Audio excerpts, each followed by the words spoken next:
It was late at night. Amani was dozing off in the cell she was thrown into. She was very hungry and thirsty, but she couldn't eat, even though she was given food and water. She feared she may be poisoned, so the only thing that bothered her mind was how to escape from prison. She was all alone in the cell, guarded by 5 bodyguards. How do I possibly escape them? Amani said, as she thought so deeply while fighting the terrible hunger and thirst she was feeling. She had slept for about an hour when she suddenly heard someone shake the gate of the bamboo cell gate. It is Nia. Amani was shocked to see Nia, but even more shocked at how she was brave enough to get the 5 hefty bodyguards off. Nia, how did you get here? Amani asked in great surprise while whispering, I have my ways. Come, let's go quickly.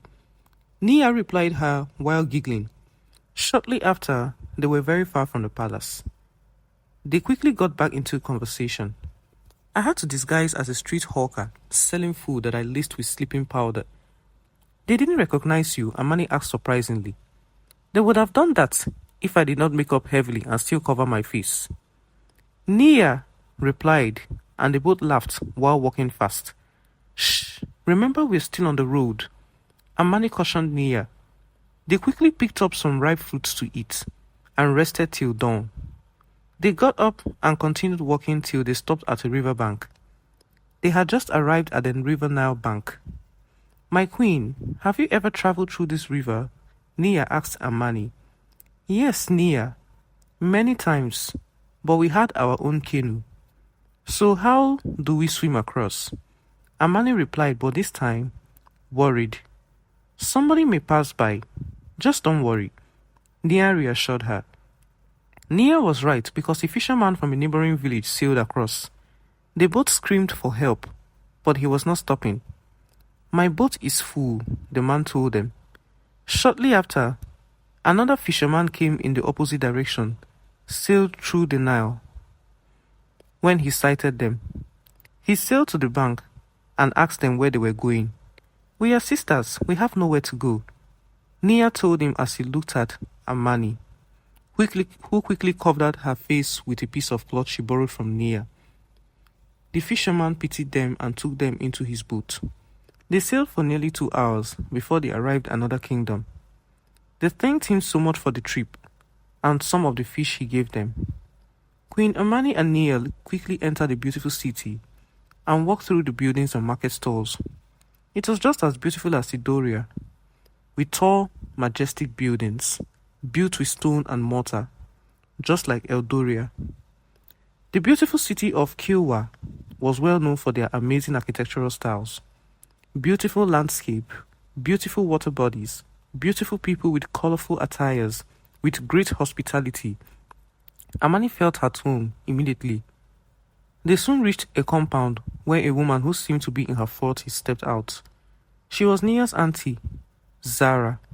She had been married with 3 children, but her husband died some years ago, while her 2 sons and daughters lived in the neighboring kingdoms with their spouses.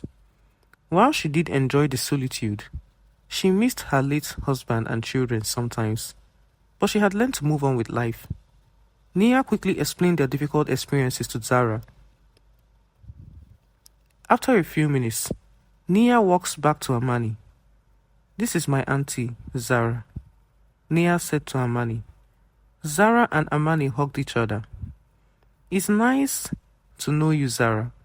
This town is very beautiful, Amani said with so much joy. Thank you so much, my dear queen.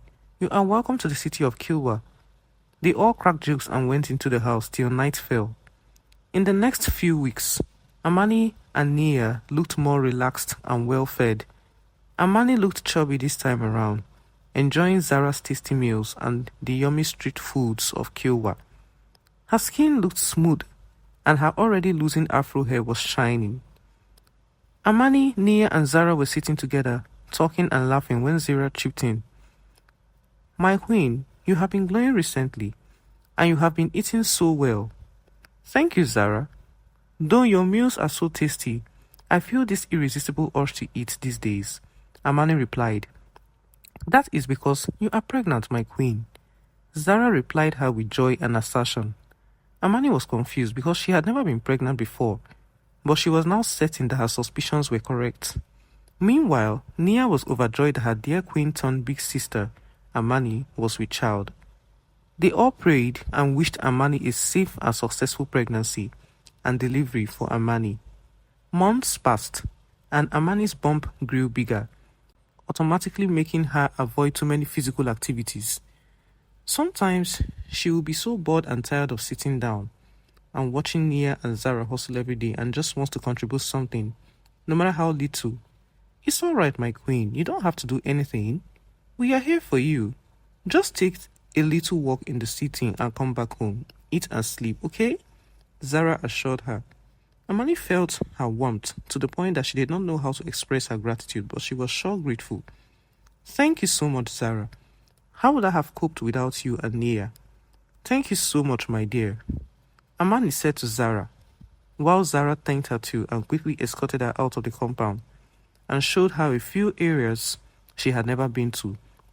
Soon after, Amani was on the streets of the beautiful city of Kilwa, walking along with a cloth slightly over her face. She noticed the warmth and extra care people showed to her because of her protruding belly.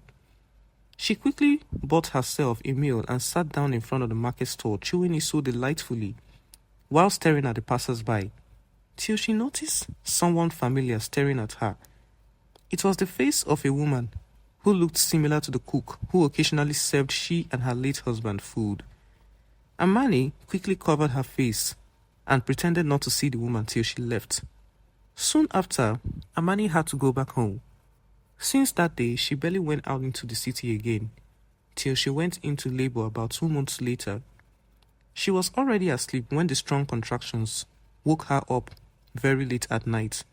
Several hours later, the midwife was invited, and soon, Amani was now a mother to a beautiful baby girl. She was so cute, happy and healthy. She brought joy into the lives of everyone who came around her, most especially her mother, Amani. Amani named her Furahi so that she will forever live up to her name. Amani was so lucky to have Nia, Zara, and other women in the neighborhood assist her, to the point that she was really stressed and exhausted a lot of times until one fateful night. That night, Amani had rocked her 5-month-old baby to sleep before she retired to bed. Hours had passed and it was dawn. Amani got up to ease herself, but had also realized her baby's cry did not wake her up as usual. She quickly glanced into her cot, only to discover her baby was not in her cot. She decided to check Nia and Zara's room, but the baby was not there either. She saw only Zara sleeping on the bed and asked about her baby. I have no idea, but you can talk to Nia, Zara replied her. Amani searched everywhere, including the outdoor kitchen and bathroom. Her baby was gone, and she could not even find Nia either. Amani immediately became clueless, and out of impulse, she began to scream. She ran into the neighborhood, screaming for help until lots of people came out. She quickly explained to the crowd that her baby was missing, and a search party was organized immediately.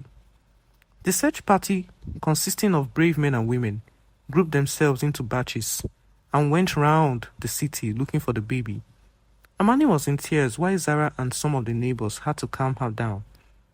They continued searching every nook and cranny of the city, including the bushes, non-stop till sunrise, but still, no trace of the baby. Maybe the child has been kidnapped or taken away. The child may be dead. The baby must have been buried. These were the rumors furled by some of the people in the search party. Everybody gradually dispersed and went home to start the day. A woman had just entered her compound and started to get busy when she heard something. The noise was coming from one of her aluminum pots outside her home. It was a crying baby. She came close to the pot, and the pot was covered but slightly opened. The woman opened it, and the baby stopped crying immediately. She quickly told her husband, and they raised alarm. Soon, the whole neighborhood got to know that a crying baby was found in another family's compound. You are a liar. You stole the baby, and now you are pretending, someone from the crowd blurted out. But people were quite reasonable. Because why would someone kidnap a child and hide the child inside a pot outside? It made no sense. The woman's husband and few others came to her defense that right before the search began, they were all together, and there was no trace of an infant at the time. Shortly after, Amani was seen running into the crowd to identify the crying child, which turned out to be her baby. She soon learned about where the child was found, but she was assured the woman and her husband didn't steal the child. The issue was soon resolved, and everyone dispersed back to their homes and businesses. After this incident, the next coming weeks would become extremely hard for Amani. The mental torture she suffered after that incident, she never even experienced any of these symptoms few weeks after childbirth. The next door neighbors, including Nia and Zara, felt she was running mad. Everywhere she was, even if she was in the house, the baby was with her. Whether she was cooking, washing clothes, eating, or even bathing, her baby's cot was everywhere. It was crazy, but she was a nursing mother who became traumatized after nearly losing her baby. She always felt she was doing the right thing no matter what anyone thought. "My queen, you need to calm down. Everything will be alright," Zara advised Amani. Amani sat down, staring into thin air, overburdened by thoughts. "I will be fine, don't worry," she replied Zara. Unfortunately, time had proven otherwise, as Amani got more paranoid. Her experiences after her husband, King Jabari's sudden death, led her to make connections to her child's disappearance. Day by day, she felt alone, without anyone to love and trust, as her parents and siblings perished in a war many years ago before she was rescued as a toddler. She knew the council were after her and her baby's life.